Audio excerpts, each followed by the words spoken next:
एक मिलिटेंट का बेटा ज़रूरी नहीं है कि वो भी मिलिटेंट ही होगा। सीआईडी वेरिफिकेशन प्रोसेस में कश्मीर घाटी के अंदर काफ़ी ज़्यादा मुश्किलात का सामना उठाना पड़ रहा है। उमर अब्दुल्ला का भी एक बड़ा बयान आया है।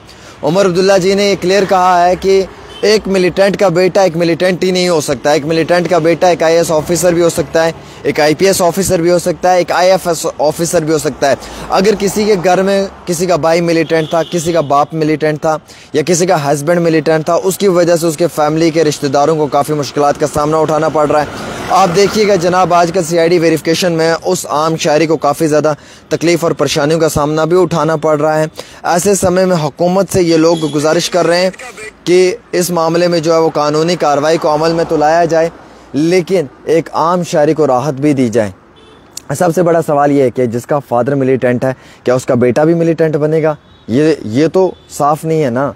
अगर किसी का बाप मिलिटेंट है तो उसका बेटा आईएएस ऑफिसर बन सकता है। अगर किसी का भाई मिलिटेंट हो तो उसका दूसरा भाई जो पुलिस का ऑफिसर बन सकता है। अगर किसी का हस्बैंड मिलिटेंट है तो उसकी वाइफ जो है वो एक ब्यूरोक्रेट, एक ऑफिसर बन सकती है। इसमें कोई दोहराई तो नहीं है ना। लेकिन दोस्तों, बड़ी हैरानगी होती है मुझे ये सुनने में कि जब सीआईडी वेरिफिकेशन प्रोसेस को अमल में लाया जाता है तो उस समय इस तरीके से इन वजूहात के ऊपर कई सारे लोगों के पासपोर्ट्स रोक दिए जाते हैं, उनकी वेरिफिकेशंस नहीं होती है, डिनाई कर दिया जाता है। कई सारे लोगों को बाहर के मुल्कों में मजदूरी करने के लिए जाना होता है, वो मजदूरी करने के लिए नहीं जा सकते हैं। और बिलखसूस कई सारे बच्चों को सरकारी रोज़गार चाहिए होता है, वो सरकारी रोज़गार भी नहीं हासिल कर पाते हैं।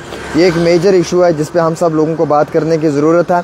और उससे बड़ा मेजर इशू ये है कि सीआईडी वेरिफिकेशन जो है वो अमल में लाई जाए और उसको अमली जामा पहनाया जाए, क्योंकि सीआईडी वेरिफिकेशन की वजह से जो है वो काफ़ी ज़्यादा मुश्किलात का सामना एक आम इंसान को भी उठाना पड़ रहा है।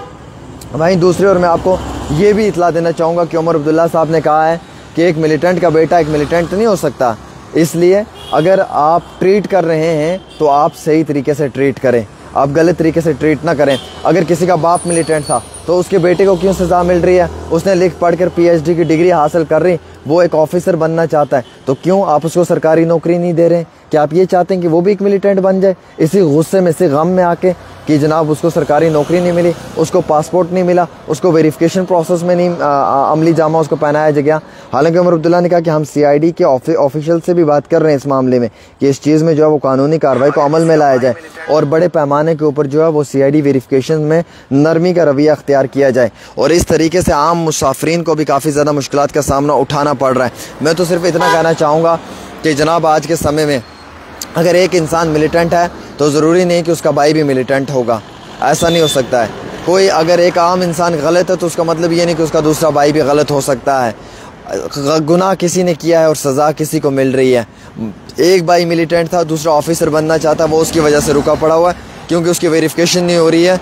उसका कोई ना कोई रिश्तेदार जो है वो मिलिटेंट था या किसी मिलिटेंट तंजीम के साथ वाबस्तगी थी, उस वजह से उसे मुश्किलात का सामना उठाना पड़ रहा है। तो ये बड़ा एक हैरानकुन मामला है जिसमें कि सरकार को सोचना चाहिए, बड़ी संजीदगी के साथ सोचना चाहिए और सरकार को देखना चाहिए कि क्या सच में इस तरीके से एक आम इंसान को राहत मिल सकती है, उसे तकलीफ़ में पहुँच सकती है। कि कोई एक इंसान फैमिली में अगर गुनाहगार हो तो उसका मतलब ये नहीं कि सज़ा पूरी फैमिली को मिल जाए। जुर्म अगर मैं करूं तो इसका मतलब ये नहीं कि इसकी सज़ा मेरे भाई को दी जाए या मेरे बाप को दी जाए। तो कहने का मकसद ये है इन ए शॉर्ट नोट कि जनाब, अगर कोई एक मिलिटेंट है तो उसका मकसद नहीं कि उसके परिवार में सारे मिलिटेंट बनना चाहते हैं। बाकी सब लोग लिख पढ़कर अच्छे ऑफिसर्स भी बनना चाहते हैं। बाकी लोगों की सीआईडी वेरिफिकेशन होनी चाहिए, बाकी लोगों को पासपोर्ट्स मिलने चाहिए, लेकिन उस एक की वजह से बाकी सबको भी नहीं मिल पा रहे। उमर अब्दुल्ला ने कहा कि इस मैटर को हम जो है वो होम मिनिस्ट्री के सामने रखेंगे और इस मैटर पर जो है वो हम सीआईडी से भी बात करेंगे और हम ये गुजारिश करेंगे हुकूमत से भी कि इस मामले में जो है वो इंटरवीन किया जाए, मुदाखलत की जाए और बड़े पैमाने पे आम इंसान को राहत भी दी जाए। एक छोटी सी रिपोर्ट आमिर सुहेल के साथ।